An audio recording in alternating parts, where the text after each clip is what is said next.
You can set up multi-factor authentication in Salesforce via the multi-factor authentication assistant. You may be seeing notifications from Salesforce that you need to set up MFA, otherwise known as multi-factor authentication. And so this assistant helps you go through the process of getting ready, rolling out, and then managing your MFA implementation. It's required starting February 1st, 2022. And so under getting ready, there's a few steps here. First, under which is learning about MFA.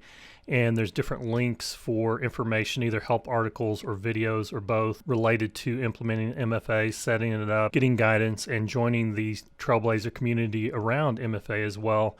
Second step is evaluating your MFA options and requirements. And there's several check boxes here for different things that you need to do, as well as links to help articles here as well. Third step is planning your MFA rollout with more steps as well. And then during the actual rollout, this is where you would start to educate your users and make them aware of what's coming, and then doing the actual implementation, which would be preparing your support team, enabling security keys, testing your implementation, and distributing verification methods to your users.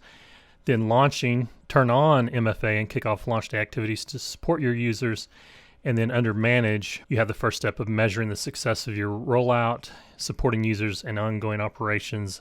Optimizing security for Salesforce is the third and final step. So as you can tell, there's several steps involved in implementing MFA in your org. And so the idea here is, as you work through these different links, I just clicked on the show me here. Here is an implementation guide for multi-factor authentication, quick guide for admins, and it's 36 pages actually. So I will link to that in the description down below as well. And so obviously once you've completed reviewing that particular PDF, that's when you would check the checkbox.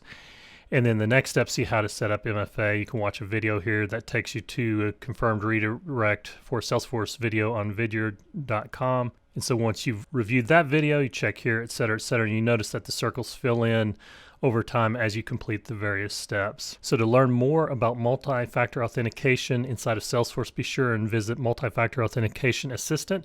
Get ready for February 1st rollout of MFA in your Salesforce org.